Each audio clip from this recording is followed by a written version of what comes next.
what the sharp observational skills entail is definitely attention allocation. And I want to touch up that attention, focus, observation, concentration are four different things, and they have been greatly misconstrued, which leads to a lack of proper understanding and insufficient application, right? So today, in today's world, we are presented with an unparalleled access to information which challenges our task to efficiently manage time and resources. Not only that, but to allocate attention resources, right? And this entails awareness, focus, observation, concentration. Now, attention is a built-in mechanism. It's going to be there whether you like it or not, right? But allocating attention, it's a different thing of its own. And we're going to start with awareness. So I'm going to go to right here. The 5 important steps in developing the skills are awareness, thought, attention, choice, and action, in that order, and then repeat. These are the essential steps. Why? Because you're going to develop some unparalleled skills that are so needed in today's world.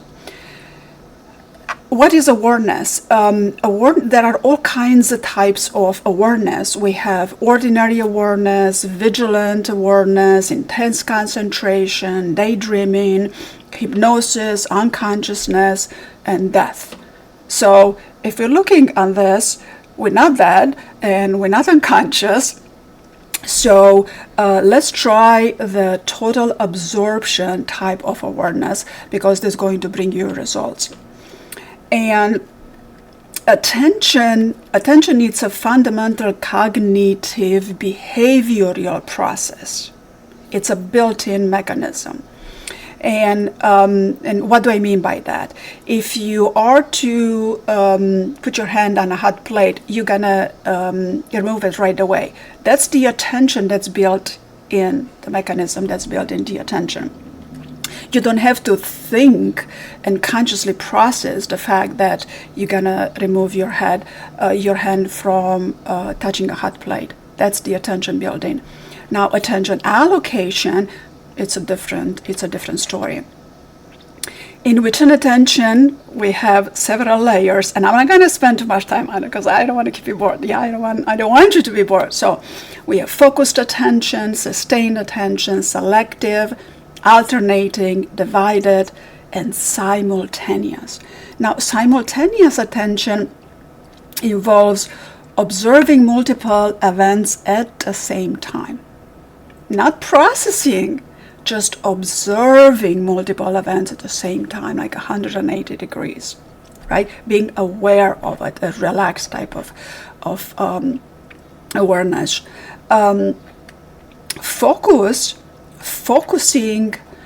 Focusing is different than concentration, and focusing involves holding an open attention, non-judgmental focusing, allocating attention resource, focusing, open attention, non-judgmental attention, which is directly experienced but is not found in words. Directly experienced but not found in words. And it has a lot to do with simultaneous attention. Simultaneous attention involves observation and focus, like both of them together, right? Now, concentration, on the other hand, requires you to direct your stream of thoughts to where the attention is needed in a moment. So, attention allocation. So we are built with an enormous amount of resources right here in the physical body and in our head, right? The brain, it's a sophisticated mechanism. So once we follow this steps, awareness, thought, attention, choice, and action, that means that you become aware of something, you have a thought about what you became aware, you're going to place attention on your thought, now no more automatic habits, then you're going to make a choice whether to think the thought, whether to speak the words, whether to engage in action, and then you're going to act. Finish the thought. That's a skill. Say the word or perceive with action and continue to be aware and so on.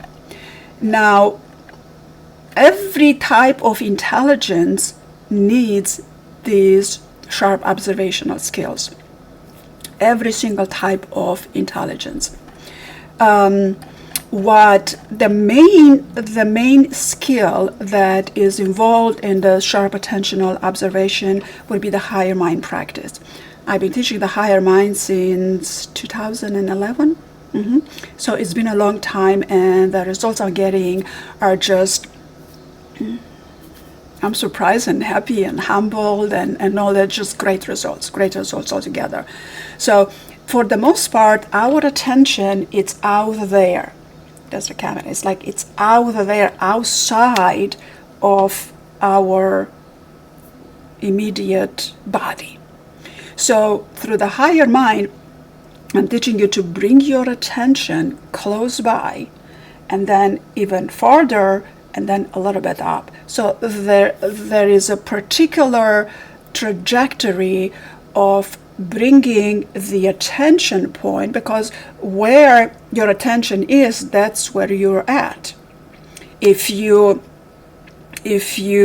have your attention on the screen right now, you are on the screen. You're not here, right? So simultaneous attention will teach you how to have your attention out there and in here both at the same time. So it takes a little bit of practice, but it's a pleasant practice. Now, one of the very first response to when I'm teaching this higher mind practice is being calm, being present, being centered. And I'm using this in my hypnotherapy practice. It's not just feelfulness, teaching feelfulness and teaching these observational skills, and the results are just great. Now, why do we want to do this? We want to do this because by developing the sharp observational skills, we're going to increase the brain power from 30% to 90%. So how would you like to have a 90% brain power? I mean, utilizing this tool that is a brain that does make decisions for you. You make decisions for it. I mean, the brain is equipped with a lot of automatic processes to keep your body running, but you make the decisions. And for the most part, decisions are made based on how we feel about it, what our emotions are. So emotions and feelings are different. A feeling would involve an emotion and a thought and an evaluation about, or oftentimes emotion, it's a state of being, but I'm going to stay away from state of being for now because I can talk about it forever. So when we make decisions, our limbic system, it's automatic mechanism. And the limbic system is there to protect us. It has that automatic attention built in it for the purpose of protecting you, to keep you safe, right? But what happens in this limbic system, all of the experiences we've had, they are beginning to be stored with the help of the amygdala and hippocampus. They store information, they store your experiences. And the limbic system is the emotional part of the brain, so to speak. We need to have emotions, but nowadays in this fast world, we are required to manage our emotion. We are required to develop emotional intelligence. So with this sharp observational skill, not only you are going to practice mindfulness like this, 5 practices, and you've done mindfulness, that's it. But also you're going to elevate your emotional intelligence. Why? Because you're going to observe so many things, and in observing, as detached observational skill, you're going to be provided with the choices that are beneficial for you and those in front of you. Here's empathy, right? And exercise, decide on the best alternative option. And this is the most wonderful decisions you can make. Yeah, greater good. You and the greater good as well. So now, a very important information about the amygdala is that when the architected the body and architected the brain, it gifted it gifted the amygdala with 4 main emotions: anger, fear, and another negative one. It doesn't come to me right now. And only one positive emotion is happiness and joy, like pretty much happiness. So you see that it is so easy for us to be triggered into anger and fear by whatever. But when the architected the limbic system and the amygdala, it architected for the purpose for us to defend ourselves. If a bear chases us, we're gonna run. We're not going to reason with a bear. Yo, do it. Don't chase me. I'm not here to hurt you. Forget about it, right? The bear is not gifted with a rational mind, which we are gifted with, right? So, because of this, to keep us safe, we don't live in the woods anymore. We're not in a survival mode. We don't have bears and tigers and big cats and zebras and all kinds of things chasing us, right? So we don't have to run to defend and to survive, to keep alive. But in the stress that we are under, there's just so many tasks to accomplish, so many things to do, and little time to do it, and we just get all tense up.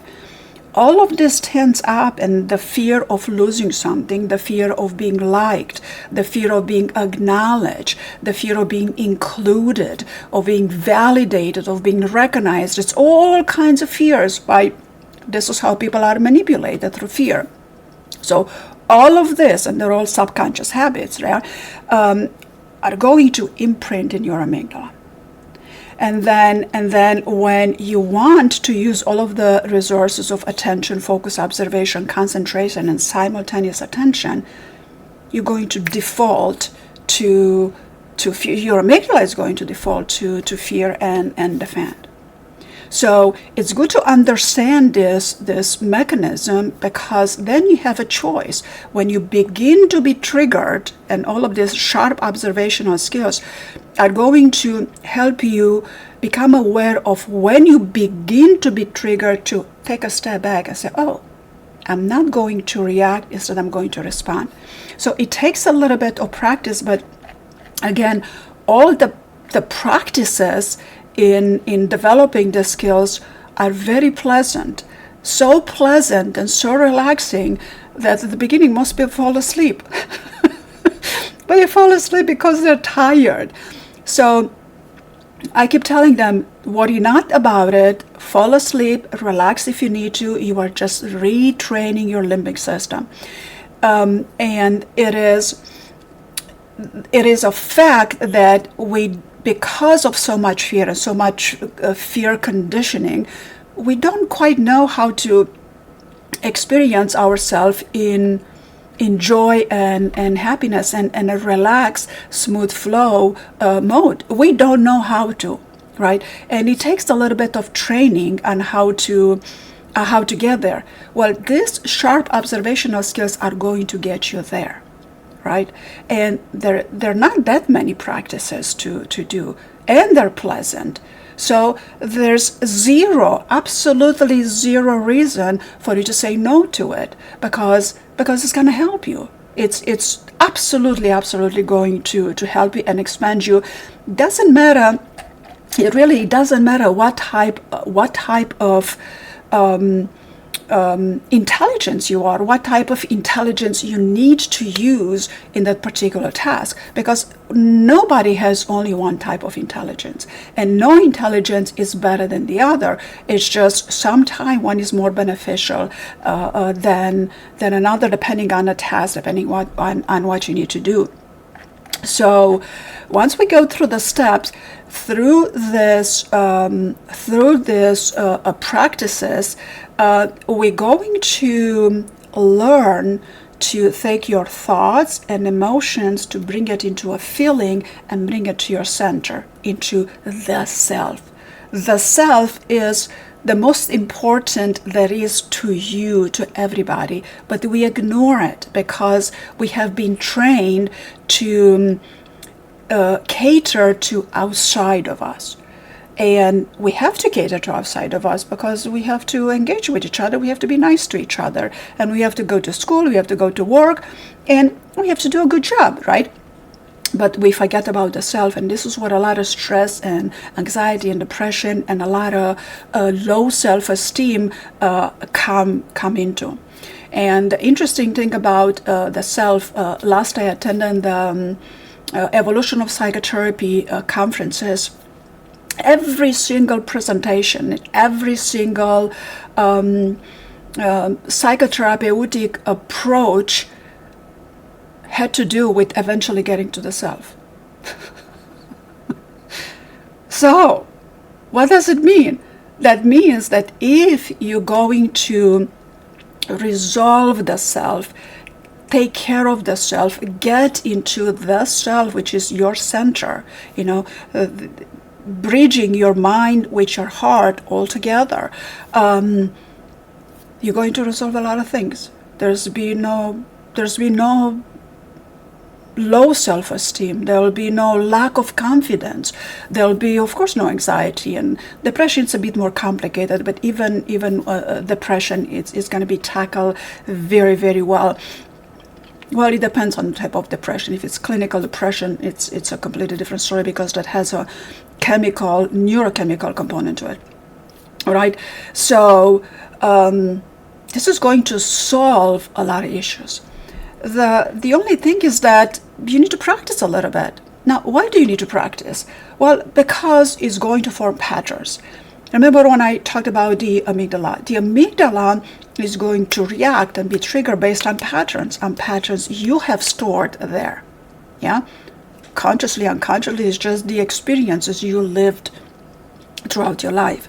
So this is where meditation and mindfulness comes in to help you store calming, happy experiences, so your amygdala will react, will respond instead of reacting, right? But feelfulness takes all of this skyrocketing in a short amount of time for you to learn to develop the sharp observational skill, to have the simultaneous attention, 180 degrees, and sometimes even be aware of what's behind you, not necessarily processing all this information, just observing it. It's a sharp, detached observation skill, and then by repeating these practices, you develop the skills because of the patterns. There has to be a part. Everything that is created from, with, through patterns. So we want to begin with pattern recognition, then pattern utilization, which it's a word triangle. What I offer word triangle are the first very simple basic pattern utilization that takes you, it just catapults you. It catapults you. Simple things, some of the simple things are the most powerful, Why? Well, breathing is a simple thing, right? But ask someone with a severe form of asthma or COPD, or someone that's on a ventilator. Is breathing something? Is it a very simple thing? No, it's not. So, but because breathing is so simple, we forget about it. So let's not forget about it and utilize the breathing properly. Why? Because when we consciously breathe, we're not going to consciously breathe all day. But every now and then, when we consciously breathe, take 3 or 5 breaths to consciously breathe, is going to activate your parasympathetic nervous system. That is neuroscience. That is neuroplasticity. In addition to all of the simultaneous time and all of the skills, it's just plain and simple neuroplasticity, regrooving new neural pathways. And that's fantastic. You have the capacity to do that. Yay, power to you, right? So now, when it comes to the mind, the conscious mind, there's 3 main levels in when you experience, right? Because the mind is complex and brain is complex, and there's many other classifications, which I'm not going to go into it right now. But you have the lower self, which is the unconscious mind. That's where we get triggered. That's where we get upset. Somebody doesn't like me. I'm not confident enough. Unconscious mind. And then you have the middle self, where you have the conscious mind. And although they're displayed proportionally over here, they're not proportional by any means. Conscious mind is very little compared to unconscious mind, compared to superconscious mind, right? And then we have the higher self, which is not just spiritual, because we hear about the higher self in spiritual teaching. It's not just there. It is the superconscious mind, which you access anyway. It's just you're not aware of it. So when you begin to access the superconscious mind consciously, detached observational skills, sharp attention allocation, sharp focus, sharp concentration, simultaneous time, feelfulness, uplifted, confident, perfect as you are, giving your gift to humanity. And that also means that you love what you do and you don't work a day in your life. That's a wonderful state to be in. And the way feelfulness goes further into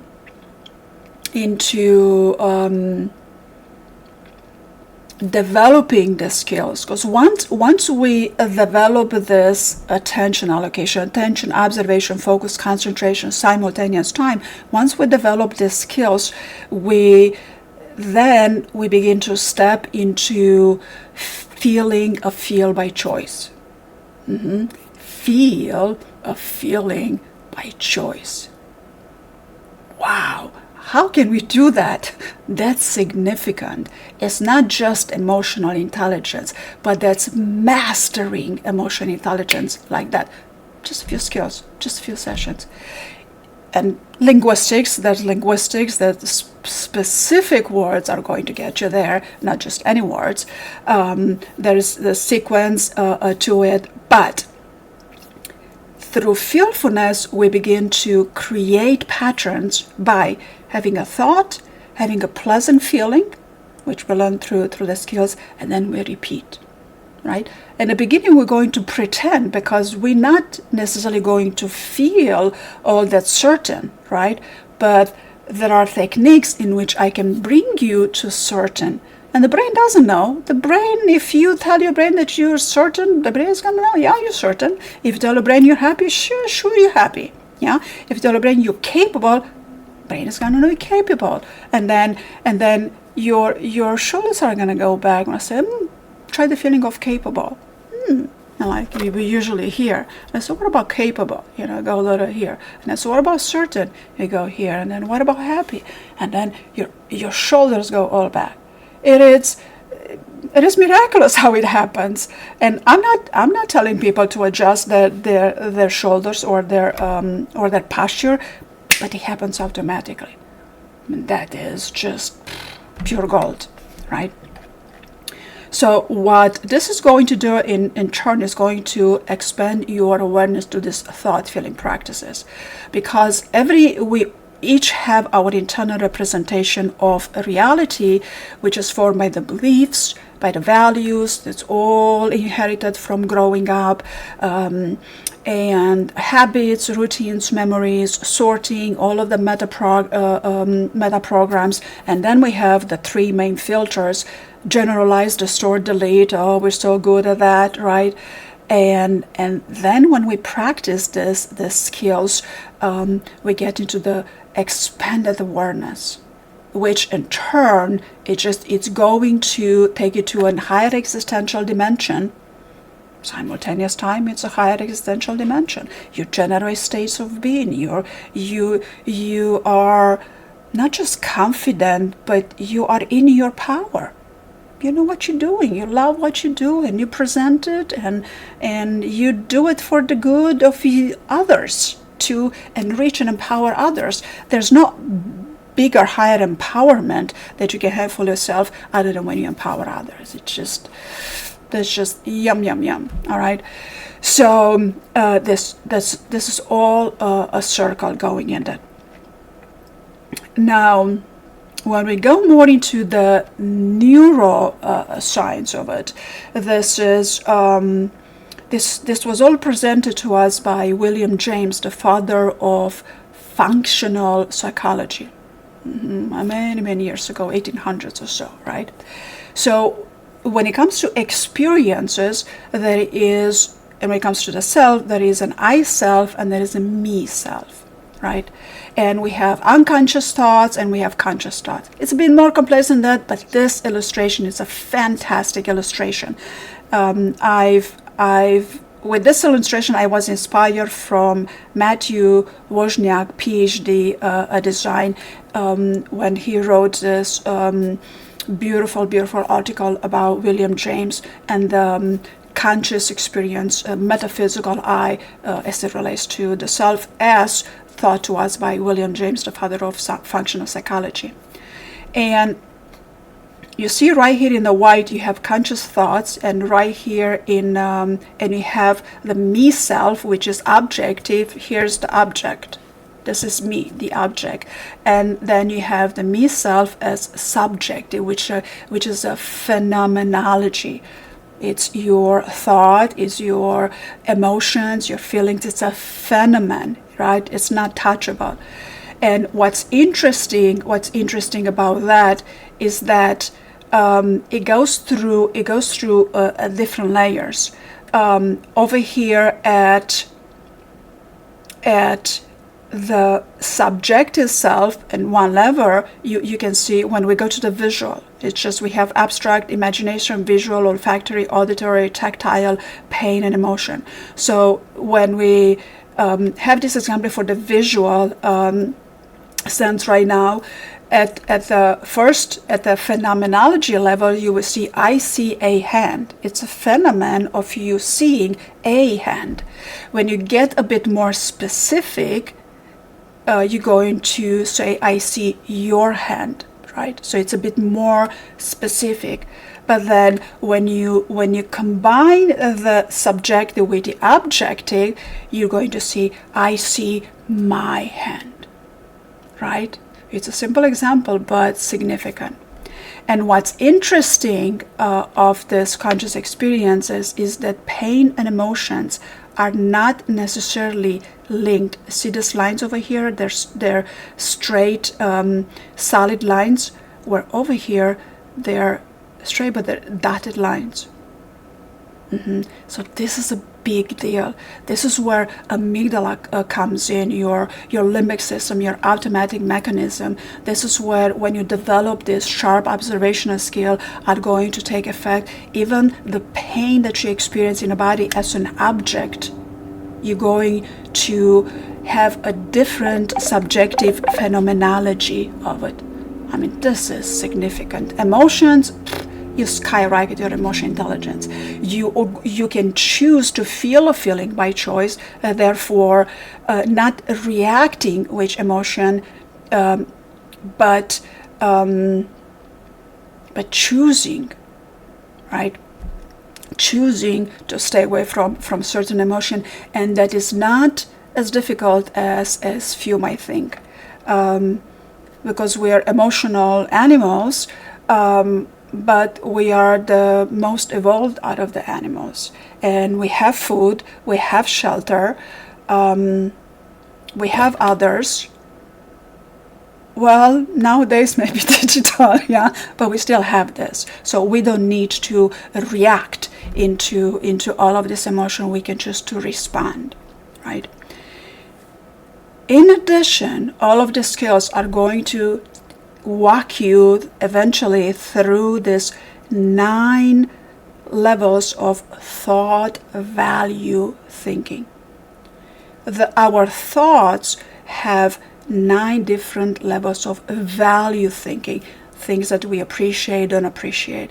And as we begin to come to our center, to resolve ourself to personal growth, expansion, we also, in simultaneous time with the skills, we begin to become more aware of all of this 9 levels of valued thinking.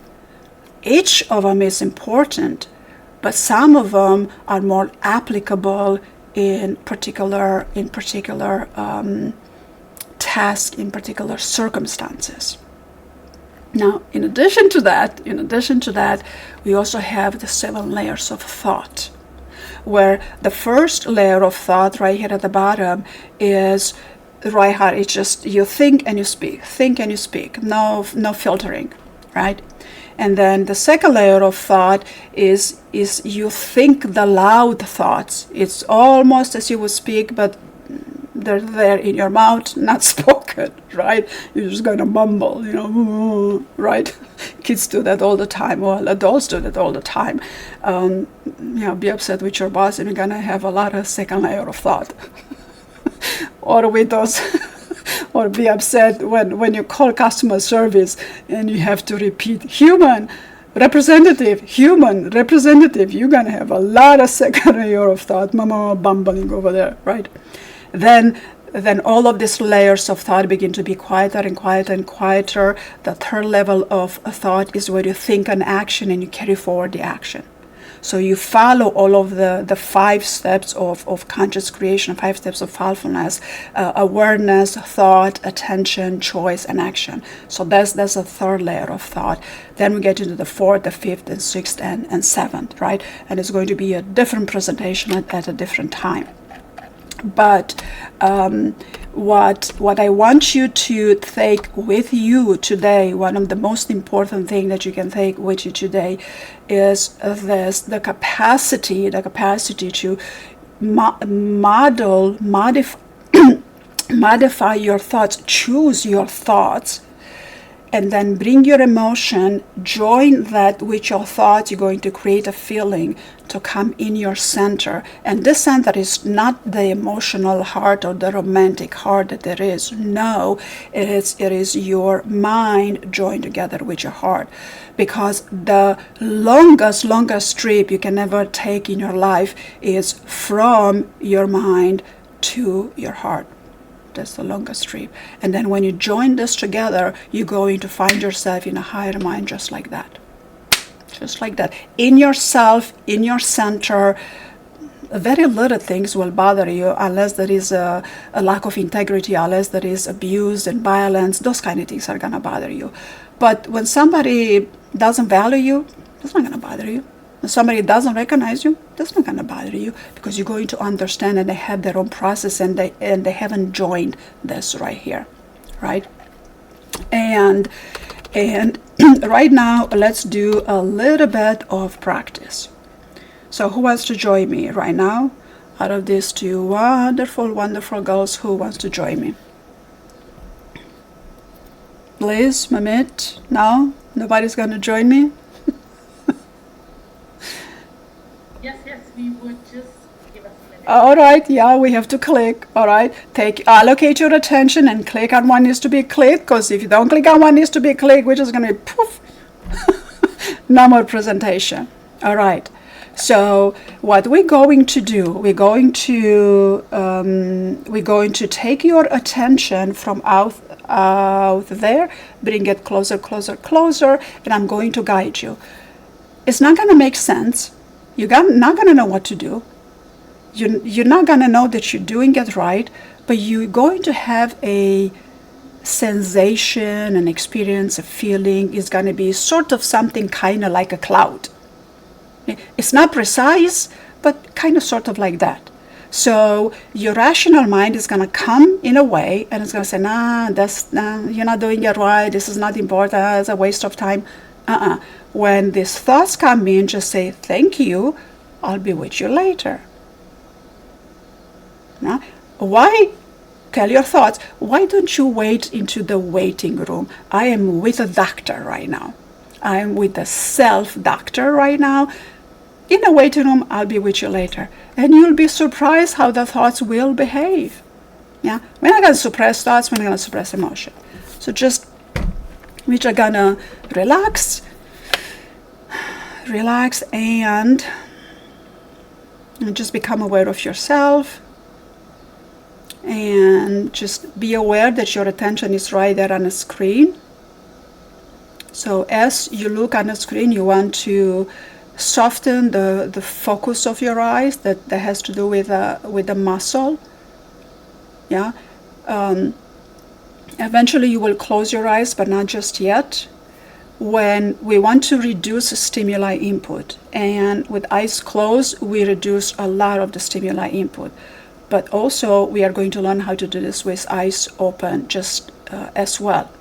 So there is no need to look at me, but you can kind of just listen. Yeah. So from where your attention is over there, you can kind of begin to bring it closer to you, to your face. And there's going to be some sort of a sensation over here when you bring your attention closer to you. And then from here, try to bring your attention to your eyes. And from your eyes, you're going to go a little bit back and a little bit up. Yeah. We're going to say hello to the limbic system. Yeah, we're just saying hello to the limbic system. Yeah. And we're going to nurture the limbic system. And the limbic system is going to say, oh, yes. All right, so bring your attention a little bit here behind your eyes, a little bit back, like 1.5 inches back and 1 inch up. So tell me your experience right now. It's not right and wrong. It takes a while to get your attention with the eyes towards the back. It feels I have to make an effort to get the attention there. Yes, there is an effort. So now you can gently close your eyes or just look down, whichever is comfortable to you. Yeah. So your attention again, it's in the screen because you just spoke. So your attention went right to me and to the screen. So just bring your attention closer to you and bring your attention closer to the eyes.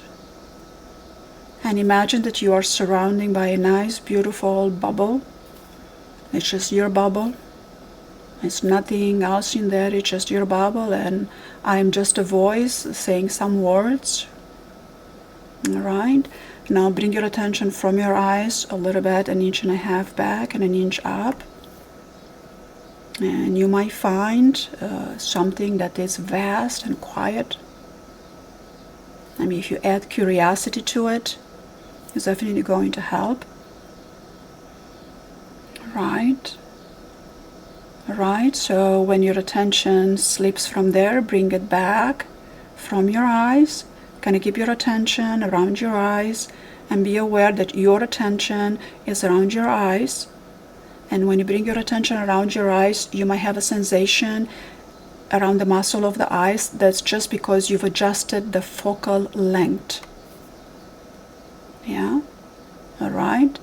So now we're going to take the focal length, attention, 1.5 inches back and 1 inch up. And there might be a tiny bit of pressure with it, a tiny bit of, your focal length, your muscle around the eyes is going to adjust. So just 1.5 inches back and 1 inch up. And relax your breathing. It's impossible to do this wrong. It takes a little bit more than 10 minutes, but we're going to give it 10 minutes and we're going to achieve as much as we achieve.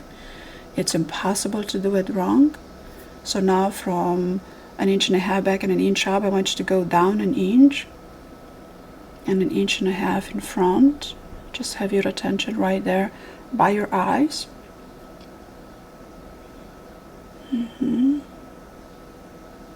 You shifted very well. I felt you. Very good, Mamit. So now take your attention 1.5 inches back. Very good, very good. And 1 inch up. Yes, it expanded. So it just expanded almost as if a vast cathedral that's quiet and spacious. And add a little bit of curiosity to it. It's like, not needing to process anything, just observe. So right there, sitting in this vast cathedral, observing this vast space, and all of this cathedral begins to be as large as the bubble you're sitting in, almost that it's just you and the space, and it's quiet and it's vast, open, and all of the possibilities are available to you. But curiosity, you will choose curiosity out of all the possibilities. So now you shifted out of it. Okay, so let's bring your attention in front of your eyes. And then behind your eyes. Okay, let it be playful because you shifted out of it. Let it be playful. Very good. That's good, right there. Smile and curiosity. It's impossible to do it wrong. It's not rational. It's not linear. So behind your eyes, relax your breathing and bring 1.5 inches back. Very good. And 1 inch up. And stay there. Just stay there. Observe. Observe. Breathe. It's vast. It's spacious. Now from there go down 1 inch and come back in front 1.5 inches. And there might be a little bit of pressure when you do this trajectory. That's alright. Just continue to breathe. Your breathing might just get a little bit tighter. Very good. Relax your breathing, relax your attention. Keep your eyes closed, relax everything. Take a nice breath, a nice exhale. Right. Now bring your attention to your eyes. Bring your attention behind your eyes. Very good, very good. Yes, 1.5 inches back. And 1 inch up. There is a difference right now. You felt a difference, very tiny difference. Stay with it. No need to label it. Yeah, it expands. So from there you can go down 1 inch and forward 1.5 inches. Relax your breathing. When we do this trajectory, our breathing might get a bit tighter, which is okay for the beginning. There might be a little bit of pressure inside the head, behind the eyes, and a little bit of pressure, which is okay. It's just at the beginning because we are not used to adjusting our focal length as such. So now go back 1.5 inches and 1 inch up. And enjoy yourself right there. There is space. It's vast. Just enjoy yourself in that openness. It's just enjoyment, vastness, curiosity, nothing else. That's all there is. And it's expanding. Yes. Very well. Yes, Mamit. Very good. So now when you're ready, do you want to get out of that? Not quite. All right, so when you're ready,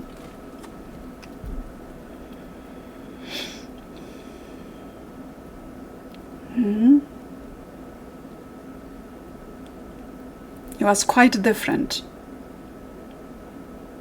Yes, absolutely. It was, um, I think, very relaxing and taking your concentration to your mind is something that is very essential in such a busy world. I think. Yes, you are correct. It is very intentional, correct? It is very intentional. But you see how we spend not even 10 minutes and just a little bit of guiding. You've already experienced mindfulness right there, mindfulness. Right, right. All right. You did very well, and more of this is available, and my book is coming out on feelfulness. It's going to be quite a significant book, almost a manual. And some of these practices I have as freebies to give it a try.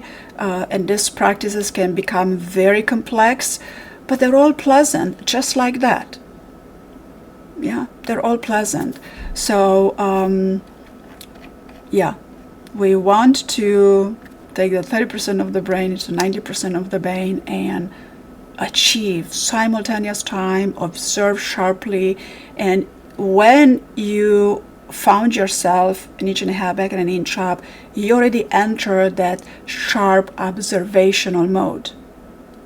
Because in that mode, we don't need to label anything right away. But we are aware of it and we make decisions like that, based on values, beliefs, integrity. Amazing. And would you like to share where people can find you, where they can get Okay. in touch with you? Yes, people can find me on feelfulness.org. Did I adjust my name to reflect that? This is the website. Let me see if I can get to the main website. This is the course of the page.